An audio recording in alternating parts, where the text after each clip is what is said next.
Kalau yang ketiga yang musyaqqat? Musyaqqat itu kerjasama dalam perawatan tanaman dengan imbalan bagian dari hasil yang diperoleh dari tanaman tersebut. Hampir sama aja. Sama aja.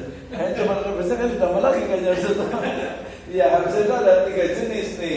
Ya, yang pertama adalah ini terkait dengan bibit biasanya ini. Ya, bibitnya itu dari pemilik gitu ya, pemilik. Kalau ini bibitnya itu dari penggarap gitu ya. Sedangkan kalau musyaqqat ini dia hanya ijarah, dia hanya mendapatkan fee atau ujrah atau gaji dari pekerjaannya. Nah, itu bedanya di situ sebenarnya antara muzara'ah, mukhabarah dengan musyaqqat, yaitu akad mudharabah sebenarnya, tetapi yang berlaku di dunia pertanian. Mereka sudah bahas, berarti semua jenis pertanian, kehutanan, peternakan sampai juga ke lautan, gitu ya. Itu bagian dari pertanian. Ya, di muzara'ah ini. Kalau muzara'ah berarti di Indonesia ini ya berarti sawah gitu ya. Kalau di Timur Tengah berarti ya gandum, kurma gitu. Jadi lebih ke arah penggunaan. Tadi sebenarnya lebih kepada modalnya.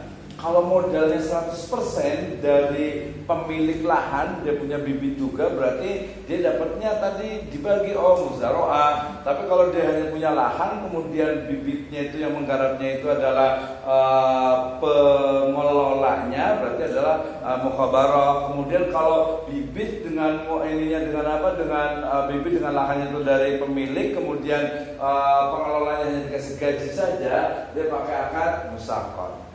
Nah, seperti itu. Ada pertanyaan? Pertanyaan seperti ini kayaknya kalau diaplikasikan untuk memberantas gade di kampung-kampung kayaknya mungkin lebih cocok ya. Yang saya tadi bilang itu di kampung itu gade pohon pete 500. Sebelum ketebus sudah menghasilkan 3 juta, masih dianggap aja itu nggak ketutup yang 500. Iya, betul. Kalau yang kemarin itu sudah kita bahas juga, kalau solusi untuk gade itu sebenarnya kemarin itu pakai gade beli aja gitu. Jadi punya uang 500 gitu kan ya. Kemudian ya udah ini dibeli, karena kalau udah dibeli pemilikan itu sah, berarti menguntungkan yang ini siapa yang penerima gadenya gitu, penerima gadenya. Tapi kan perjanjiannya gitu kan, jadi sampai ini kan udah punya saya gitu kan. Kalau masih gade itu masih walaupun sama-sama dapat, tapi kehalalannya masih dilakukan, bahkan menjadi haram gitu ya. Saya menggadaikan pohon pete nih gitu kan, dengan beda. Inilah saya jual nih pohon petenya gitu kan ya. Nanti karena pohon petenya nggak mungkin diangkat gitu kan ya. Nah, berarti berlaku juga mungkin ada perjanjian. Ya udahlah, berarti dari keseluruhan hasil pete itu mungkin dapat ya 10% lah yang punya tanah. Gitu kan, bisa tuh ada perjanjian berikutnya gitu. Jadi namanya punya saya. Iya, gitu kan, namanya numpang gitu kan. Kalau nggak mau ya udah ambil aja pohon petenya. Nah, tapi nanti kan ada perjanjian lagi dalam jangka waktu 3 bulan atau 6 bulan. Ini akan saya beli lagi dengan harganya berapa? Nah, gitu. Jadi lebih ke arah jual belinya itu lebih selamat daripada gadai. Karena kalau gadai dia akan terus menerus. Ya mungkin ini juga bisa jadi solusi Pak mungkin. Kalau ini dia, kalau yang punya itu yang suruh garap sih bisa. Gimana solusinya gimana? Ya misalnya tadi kan muzara'ah. Lahan bibit dari pemilik. Bapak menggadaikan sawah saya misalnya gitu ya. Oke, saya gadaikan sawahnya.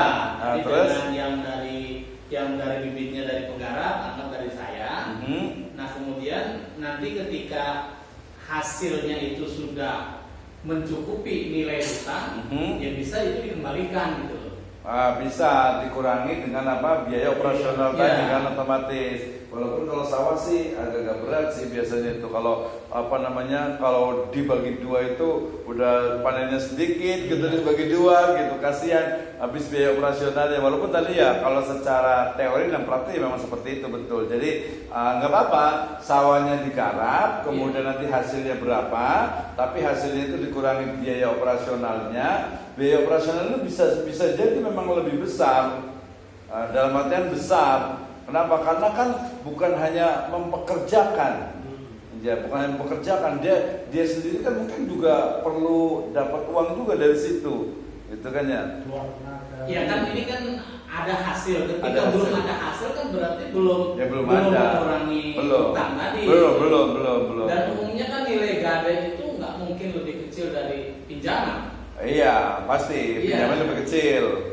Ya, Jadi pinjaman- ya itu yang kami saksikan di sana itu, ya bisa saja tadi nilai sekali panen saja bisa sampai sekian juta, sedangkan nilai pinjamannya itu ya hanya 1 juta, 2 juta gitu. Karena memang posisinya dia minjem itu tidak terdesak gitu Nah, kan. ini memang jomplang sekali ya. Iya. Nah, tapi kalau yang menerima gade kemudian garap, kemudian garap, ngurusin sampai panen dikasihkan ke yang ini, dia mungkin agak-agak strike juga mungkin gitu, udah capek-capek gitu ya, dapat cuma segini. Tapi sebenarnya bisa kalau seperti, tapi memang harus dihitung tadi tenaganya gitu. Jadi mungkin ya nggak tahu juga sih apakah betul satu kali panen kemudian bisa membayar utangnya gitu kan ya. Kalau memang bisa membayar utangnya bagiannya ya itu memang lebih selamat, lebih bagus gitu. Tapi dengan syarat tadi juga orang yang menerima gadenya kemudian dia kerja di situ, dia mengurus itu juga wajib untuk mendapatkan juga ujrohnya. Nah, seperti itu. Jadi harus dihitung dengan perjanjian tentu saja gitu ya. Nah, sama juga nanti perjanjiannya harusnya gadenya berapa lama tuh. Di situ ada jangka waktu nggak sih? Kayaknya nggak ada gitu. Itu yang jadi Sampai masalah. punya duit. Sampai punya duit gitu ya. Coba aja di kampung sampai kapan? Iya, tanya berarti. Sampai punya duit. Kalau saya sampai jadi milik sendiri, Pak. Jadi gade saya butuh duit nih, oke. Saya butuh duit lagi. Kemana dari? Agar-agarnya berapa? MDT kan? Itu lunas berarti sah dicicil. Dia berharap itu mau apa? Nggak terdesak. Ya oke ya, dari itu musyawarah mukhawarah dengan musafakat. Gantian yang ini singkat. Lanjut. Apa yang ketiga? Ijarah gimana sih? Ijarah yaitu akad atau pemindahan hak guna atau manfaat atas suatu aset dalam waktu tertentu dengan pembayaran sewa atau ujroh akan diikuti dengan pemindahan kepemilikan aset itu sendiri. Oke, pakai bahasa yang sederhana. Ijarah itu apa sih?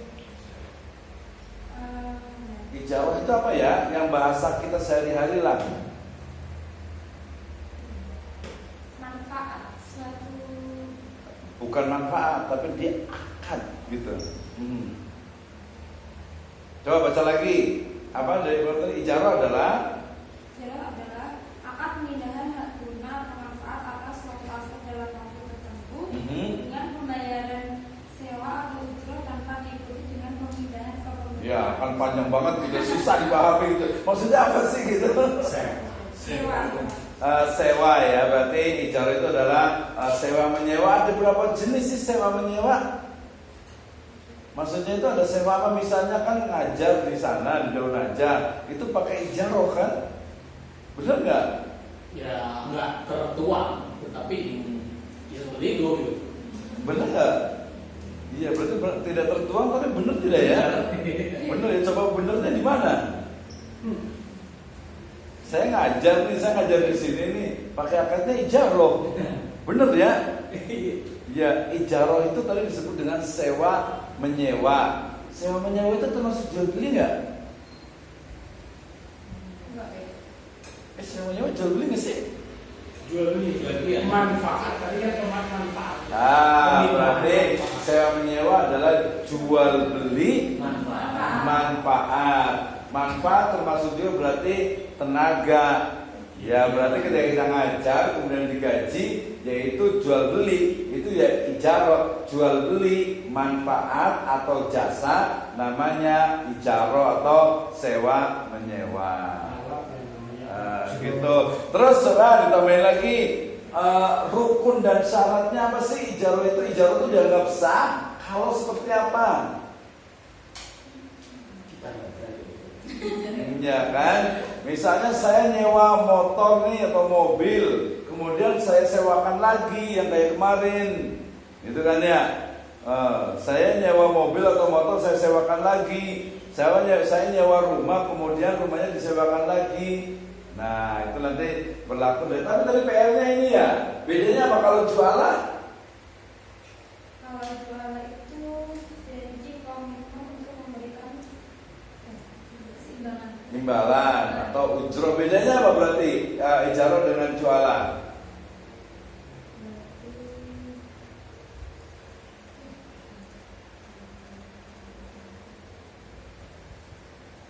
Ya bedanya apa? Kalau jualan kemarin apa?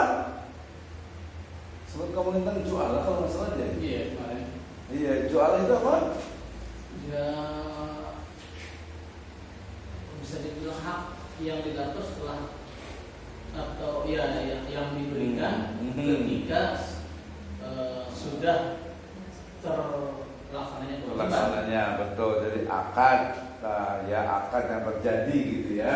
Akad yang terjadi antara seseorang dengan orang lain dan janji untuk memberikan fee atau ujro atau bayaran setelah terlaksananya pekerjaan tersebut gitu ya. Jadi bedanya itu ya, kalau ijaro dia ditetapkannya di awal gitu ya, sementara kalau jualan itu nanti di akhir setelah pekerjaan selesai. Kalau nggak selesai, Kalau tidak selesai tidak ada kewajiban. sayembara itu ya.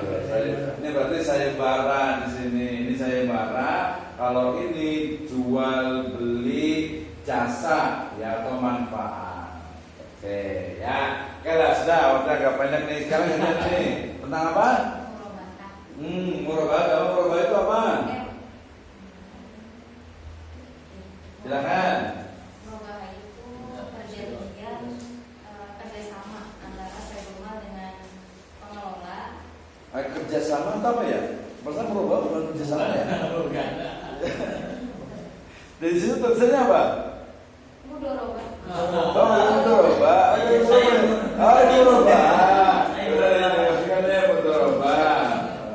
Mudoroba apa mudoroba? Perjanjian kerjasama antara sewa dengan pengelola. Kemudian keuntungannya dibagi dua sesuai kesepakatan. Nanti kita bahas dulu situ nggak dipakai-pakai tuh. Saya udah lama banget nggak tulis juga biasanya tuh. Mudoroba adalah kerjasama antara pemilik modal atau sohibul mal dengan mudorib pengelola untuk melakukan sebuah usaha dengan keuntungan dibagi ya dua sesuai kesepakatan. Kalau ada kerugian Ditanggung oleh bank. Kok langsung naik ke bank sih? Doang gitu ya. Kalau misalkan ada kerugian, kalau kerugiannya itu berasal dari pengelola, berarti oleh pengelola. Oleh pengelola. Kalau misalnya bukan karena keteledoran pengelola, berarti bank yang menanggung.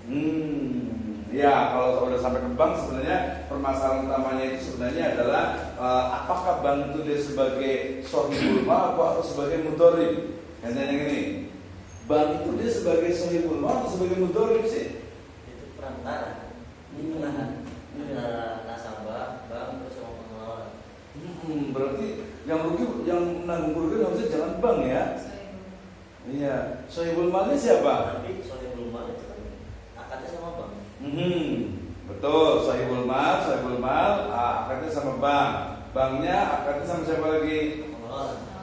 Pengelolanya siapa? Pengelolanya nasabah juga. Iya, Pengelolanya nasabah juga gitu ya. Nah, disinilah kemudian bank itu dia memiliki dua kedudukan. Satu sisi sebagai mudorib pengelola ketika dengan penabung ya, tetapi dia menjadi sohibul mal ketika dengan nasabah yang diberikan pembiayaan.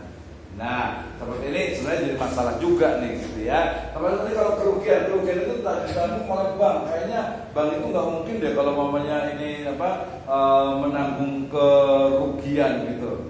Mungkin nggak bank itu menanggung kerugian? Hanya bank itu nggak mau ya. Ya kalau dia melaksanakan itu apa namanya dia macam-macam. Mudharabahnya gitu harusnya gitu ya. Ya kalau secara teori, kalau secara teori itu mungkin mudharabah bank itu akan ini kan kerugian, gitu, apa menanggung kerugian. Tapi secara prakteknya bank itu hampir tidak mau menanggung kerugian karena tadi definisi yang rugi itu pengelola. Misalnya kemana ada di bank muamalah itu dia membiayai ini apa namanya perkebunan atau jahe. Jahe merah gitu. Ternyata panennya itu gagal gitu ya. Nah kemudian banknya itu kalau panennya gagal berarti yang salah siapa berarti itu? Pengelola. Ya karena apa dulu Pak? Gagalnya. Kalau Iya. karena alam kita nggak bisa nyalain alam. Iya karena alam sih biasanya. Ya. Makanya bank biasanya paling susah untuk membiayai pertanian. Iya memang gitu karena risikonya tinggi gitu ya. Dan gampang-gampang aja lah gitu ya. High risk. Iya, ya high risk betul. Oke. Jadi mudharabah ini ada berapa jenis sih kemarin itu? Ada 2. Ada apa saja? Mudharabah muqayyadah sama mutlaqah. Ya mutlak dengan muqayyad ya. Bedanya apa keduanya? Kalau muqayyadah itu usahanya ditentukan oleh shahibul mal. Kalau mutlaqah itu ada pengajuan dari pengelola, kemudian disetujui atau enggak, disetujui oleh shahibul mal. Jadi ada usulan atau mungkin mutlak itu umum, kemudian muqayyad itu terikat, gitu ya. Ada implikasi hukumnya tidak? Implikasi terhadap apa kerugian dan keuntungan? Ada apa? Background adanya. Jadi kalau muqayyad ini apa oleh sahibul mal kerugiannya. Kalau mutlak ini tadi kembali kepada faktor tadi apakah karena alam atau karena kesalahan dari pengelola. Ya, tapi secara umum sebenarnya mudharabah ini ditanggung kerugiannya itu jadi bagi rugi sebenarnya.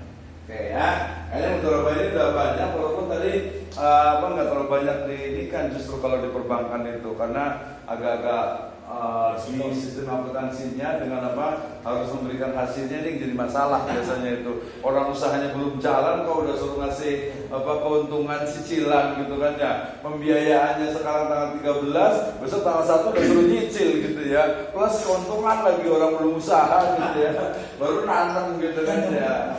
Oke nggak apa-apa karena sekarang yang murabahah silakan. Murabahah adalah akad yang menetapkan harga produksi dan keuntungan yang ditetapkan bersama antara penjual dan pembeli. Ditetapkan bersama atau disepakati bersama? Disepakati bersama. Disepakati bersama. Oke, contoh paling realnya kayak gimana? Itu angsuran motor. Kalau angsuran ya? Angsurannya kayak gimana? Contoh jangan ke bank dulu, contoh di masyarakat dulu. Kalau nggak pakai bank, murabahah. Bisa Saya gitu. Saya menjual misalkan ada tanah. Oke, saya jual tanah. Terus ada yang beli. Terus Nah, saya memberikan info yang sebenarnya tentang harga tanah tersebut. Terus tanpa ada unsur tambahannya. Oke, terus Jadi harga real tanah itu berapa? Nah, setelah itu baru disepakati bersama ada apa namanya keuntungannya. Kan belum untung, untuk keuntungan bukan keuntungan bersama kan keuntungan sendiri kan? Iya, keuntungan saya sendiri kan punya itu kan terus saya sekian. harus disepakati dulu atau tidak perlu? Tidak perlu Pak. Tidak perlu ya. Terus Tidak perlu. Nah, kalau tidak perlu berarti nggak jadi dong. ya maksudnya kalau yang pembelinya itu udah sepakat, maksudnya kita sudah memberikan informasi antara harga tanah dengan keuntungan yang saya dapat gitu. Nah, kalau sekiranya pembelinya itu udah setuju ya, gitu. Oke, terima kasih. Gantian yang ini. Berarti apa tuh murabahah itu jumlahnya gimana sih? Paham nggak? Gede. Murabahah itu apa sih? Akad murabahah, akad murabahah adalah akad jual beli. Jual beli apa? Kan jual beli mutlak berarti ada jual beli itu mutlak. Gitu. Kalau murabahah beda, apa bedanya? Nah, jadi jelasin lagi bedanya apa? Jual beli biasa, jual beli mutlak dengan jual beli murabahah. Kalau murabahah itu dia lebih ke jasa ya. Ya rata sih Jasa jasa. jualan ya. Nah, enggak lah, jasa ada objeknya ya udah gantian deh. Silakan. Jual beli mutlak itu si penjual di masyarakat. Penjual itu berhak menentukan keuntungan dia sendiri tanpa diketahui oleh si pembeli. Oke, bisa. Kalau yang Murabahah. murabahah itu jual beli antar sudah disepakati bersama keuntungannya. Di awal disepakati bersama. Iya. Nggak perlu saya sendiri yang punya barang Ya, ini. si penjual sama pembeli ini saya dapat untung misalnya 1 juta nih. Yang mana? Lain harus sepakati bersama di awal. Oh, berarti tahun pertama gitu ya. Enggak gitu juga enggak. Bisa nggak sih tawar ya, gitu ya? Ya sebenarnya kalau di prakteknya sih sebenarnya bisa aja sih. Bisa aja. Oke, berarti murabahah itu adalah akad jual beli dengan keuntungan yang disebutkan oleh sang penjual, ya. Dan keuntungan itu atau ya bisa dikatakan keuntungan itu tambahan dari harga belinya. Sebenarnya kalau tadi tanah warisan sih kayaknya bukan murabahah sih gitu ya. Karena kan nggak ada modalnya berapa ini berapa kan nggak ada. Jadi lebih kepada saya beli motor 10 juta, saya jual 12 juta nih, tapi disebutkan ini modalnya 10 juta, saya keuntungan 20 juta 2 juta, setuju tidak? Tadi berarti baru setuju, tapi udah kurangin dikit dong, modalnya 11 juta 800 deh. Kan berarti ada tawar-menawar kan? Ya udahlah, nggak apa-apa lah, teman kan gitu. Berarti tetap juga berlaku murabahah juga sih, tapi dia kan tahu walaupun tadi ditetapkan awal, tapi masih bisa dikurangi lah gitu. Tapi di bank kayaknya nggak ada ya? Di bank nggak ada. Nah, kalau masalah di bank itu masalah berikutnya itu adalah bagaimana nih berarti ternyata tadi ditetapkan terlebih dahulu, kemudian tidak ada negosiasi biasa kalau harganya agak tinggi. Ya, mobil itu mungkinnya turun-turun dikit masih bisa, tapi kalau motor terus yang mungkin di bawah 100 juta sih kayaknya agak susah sih, nggak bisa gitu ya. Nggak bisa, sama juga kalau kita nabung nggak bisa tuh nawar bagi hasilnya sekian persentasenya nggak bisa, tapi kalau deposito yang saya itu sampai 100 juta, ya 100 miliar, ya 1 miliar ke atas lah ya. Kalau 100 juta belum bisa juga sih, segitu dong dapatnya gitu kan. Itu ya, itu berarti murabahah. Jadi bedanya itu adalah keuntungan yang disebutkan. Bagaimana kalau tidak disebutkan? Kalau tidak disebutkan maka dia menjadi jual beli biasa. Ya, nah kalau di bank itu masalahnya itu biasanya adalah lebih kepada karena dia adalah utang gitu ya, kemudian ketika dia telat membayar itu dikenakan denda. Jadi denda ini sebagian menganggapnya riba, sebagian lagi tidak. Tapi kemudian DSNM mengatakan boleh didenda, tetapi dendanya itu masuk ke uang ZIS ya, uang denda, dana non halal yang tidak boleh masuk ke dalam keuntungan bank ya. Teori